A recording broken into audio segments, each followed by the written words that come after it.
Hello friends and welcome to लर्नी जी। ये हमारी मुगल साम्राज्य श्रृंखला का दूसरा वीडियो है। जैसा कि हमने पहले वीडियो में बात की थी मुगल साम्राज्य की स्थापना और बाबर तक की। आइए उससे आगे बढ़ते हैं और जानते हैं मुगल साम्राज्य के अगले शासक के बारे में। तो बाबर के बाद जो मुगल साम्राज्य का शासक बना वो हुमायूं था। हुमायूं का शासनकाल 1530 ईस्वी से लेकर 1556 ईस्वी तक रहा। हुमायूं ने जो मुगल काल में जो शासन किया वो 1530 ईस्वी से लेकर 1556 ईस्वी तक रहा।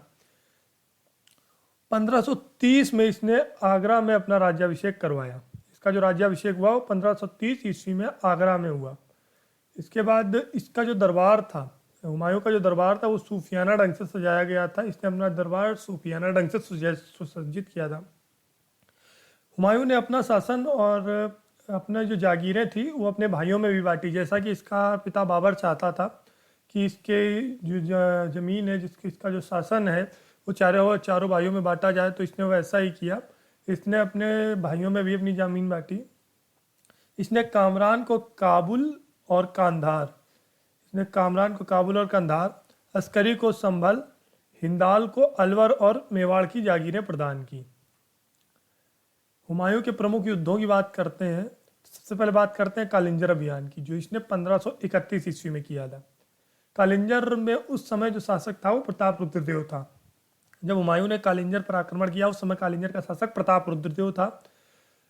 हुमायूं ने कालिंजर के दुर्ग को 1 महीने तक घेरे रखा, लेकिन उसका कोई नतीजा न आने पर हुमायूं और प्रताप रुद्रदेव ने आपस में संधि कर ली।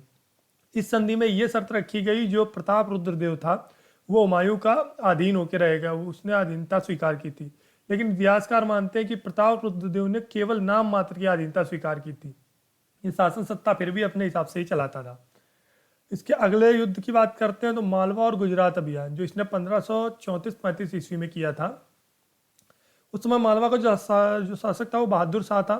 हुमायूं के आक्रमण से भयभीत होकर जब हुमायूं ने मालवा और गुजरात पर आक्रमण किया तो जो बहादुर शाह था वो डर गया और डर कर भाग गया।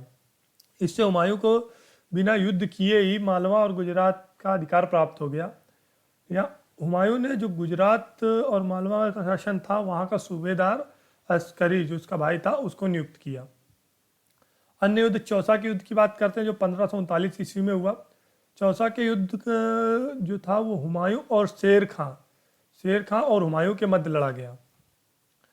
इस युद्ध में जब ये युद्ध चल रहा था उस समय हुमायूं का जो दल था, हुमायूं की जो शिविर था, वो बरसात के कारण दलदल में फंस गया।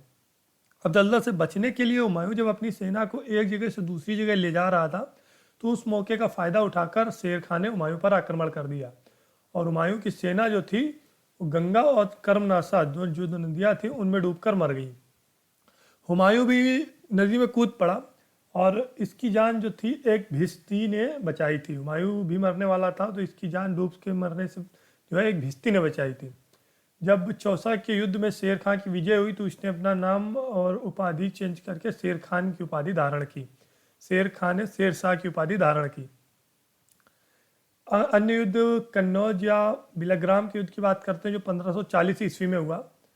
इस युद्ध को भी हुमायूं और शेर शाह के मध्य लड़ा गया। ये युद्ध भी हुमायूं और शेर खान के मध्य ही हुआ। इस युद्ध में, जो कि पहले चौसा के युद्ध था, उसमें जब हुमायूं की सेना दलदल में फंस गई थी तो हुमायूं ने कन्नौज के युद्ध में निर्णय लिया कि वह अपना शिविर जो है ऊंचाई पर स्थापित करेगा और फलस्वरूप ये अपनी सेना को जो है ऊंचाई पर लेके जा ही रहा था कि इसी बीच शेर शाह ने हुमायूं की सेना पर फिर से हमला कर दिया और नतीजन हुमायूं की पराजय हो गई। इस युद्ध के बाद जब कन्नौज को इसने जीत लिया शेर शाह ने, तो कन्नौज, दिल्ली और आगरा पर शेर शाह का पूरा शासन स्थापित हो गया। कन्नौज के युद्ध की जो आंखों देखा हाल जो बताया था वो मिर्जा हैदर दुगलत था, जिसने कन्नौज के युद्ध का आंखों देखा विवरण किया था, क्योंकि मिर्जा हैदर दुगलत ने हुमायूं की तरफ से कन्नौज के युद्ध में भाग लिया था। कन्नौज के युद्ध की एक अन्य विशेषता यह थी कि कन्नौज के युद्ध में जो शेर शाह का पुत्र था कुतुब खां, उसकी मृत्यु हो गई थी। कुतुब खां कन्नौज के युद्ध में ही मारा गया था। हुमायूं और शेर शाह के झगड़े की जो मुख्य वजह थी वो बंगाल था। जो बंगाल राज्य था वो हुमायूं और शेर शाह के झगड़े का मुख्य कारण बना हुआ था। जब शेर शाह ने दिल्ली और आगरा पर अपना शासन स्थापित कर लिया तब हुमायूं लगभग 3 साल तक निर्वासित जीवन जीता रहा। यह राजस्थान और सिंध के इधर उधर घूमता रहा।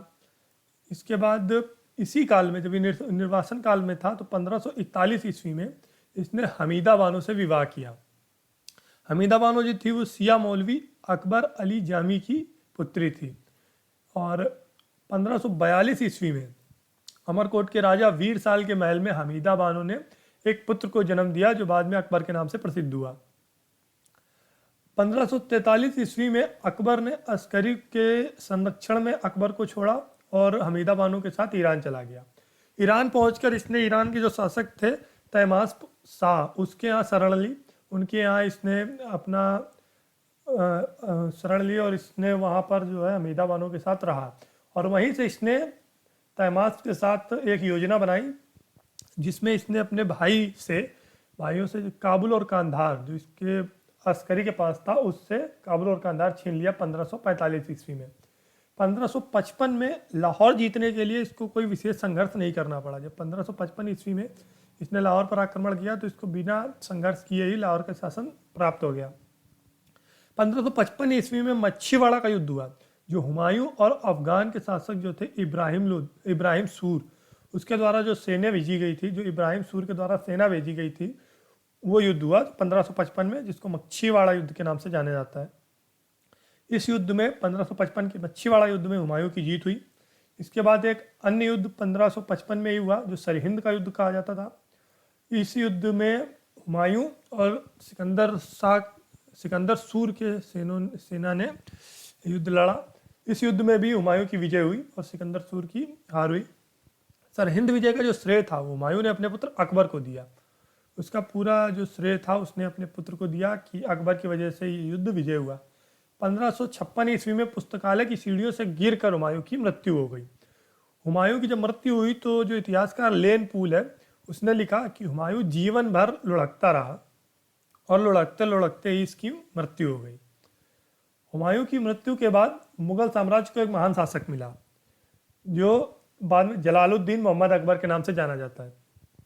सो फ्रेंड्स, नेक्स्ट वीडियो में हम बात करेंगे जलालुद्दीन मोहम्मद अकबर तथा उसके आगे के शासकों के बारे में। So thanks for watching this video, and for regular updates subscribe our channel, like this video and share this video. Thank you.